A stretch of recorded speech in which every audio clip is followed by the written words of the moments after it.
Okay, we left off 806, the second paragraph. Just began this. Zik kasu hachochma. He's been refined through his wisdom. The fasu hanova. The humility, says, I don't know what fasu has adorned him. The humility.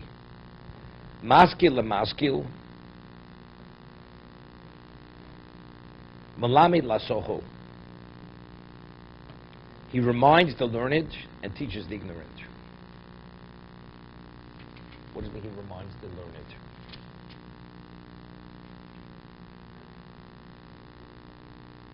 Meaning, maskil means he says something. The person is learned, but nobody's perfect. We have blind spots. He reminds what the blind spot causes the learned to forget. He reminds them. And he can. He teaches the ignorant. Somebody else's action he always sees purer than his own. Both of this has to do with his humility. Every soul is purer than his own. He recognizes his faults. He doesn't forget his sin when he failed. He loves God. He pursues his will. Anything that happens to him negatively, he will not avenge. Yinkom lenafsho.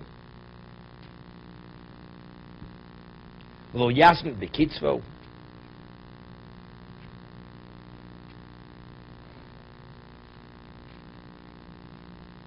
Chovot HaLevavos.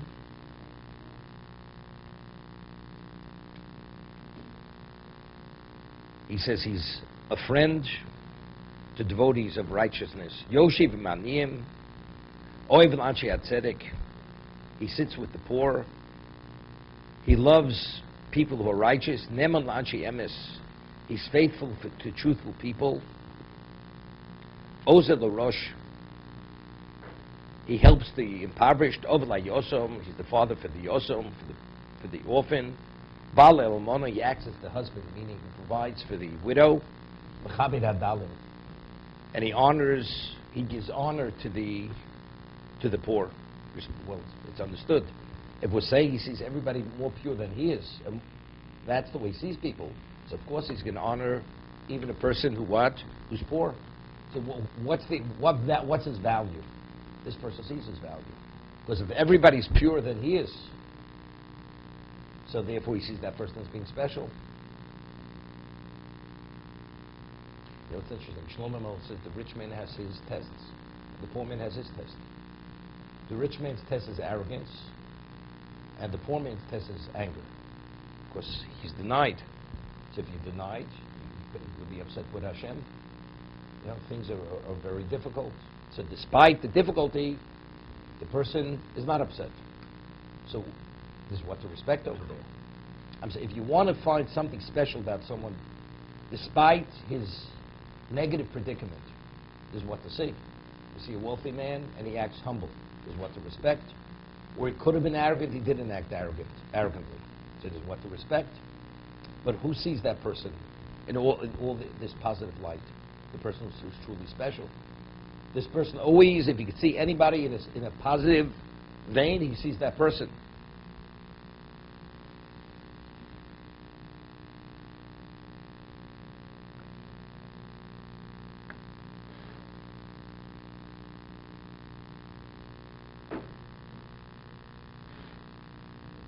You know, it's interesting to find the difference in their personalities. Moshe and Aaron. Different personalities. Is it the personality, or it's just what they were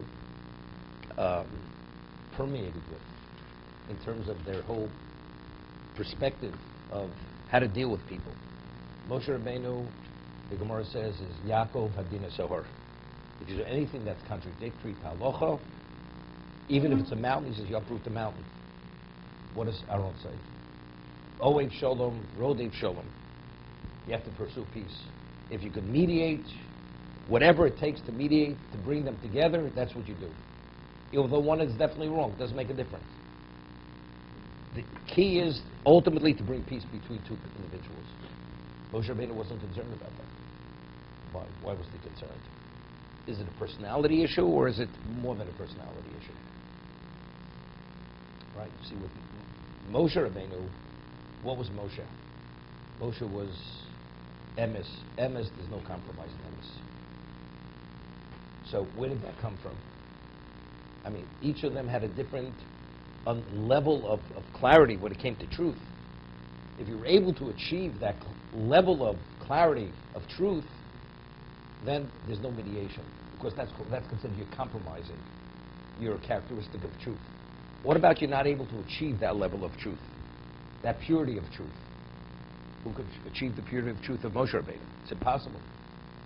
So anyway, we're not acting 100% truthful, because we don't have the ability to see things as clear as Moshe Rabbeinu. So we're always mediating. It's about right.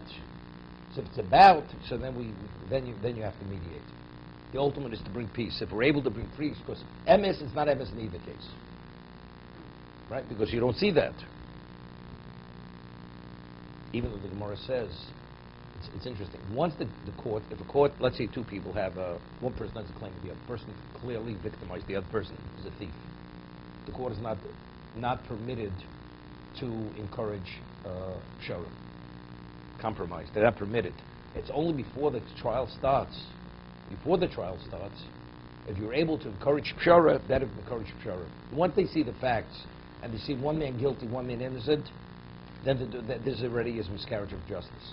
They see clearly who's innocent, who's guilty. But before the case starts, they ask the people, what would you like? Do you want justice? Ultimately take it to the end of to the nth degree, or would you want to mediate? And based on what they want, and it says you should encourage mediation. Moshe Rabbeinu immediately, the word mediation had no relevance to his vocabulary, because Moshe Rabbeinu, everything he did was always black and white. Once they see the facts, when they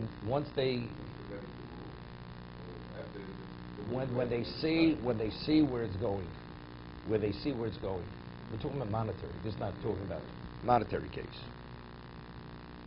To be continued.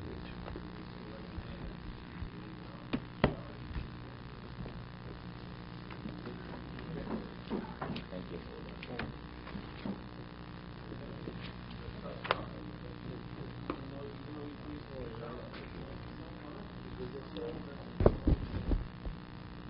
It's Tzarachim. So you're playing games with the court. You are playing games with the court. No.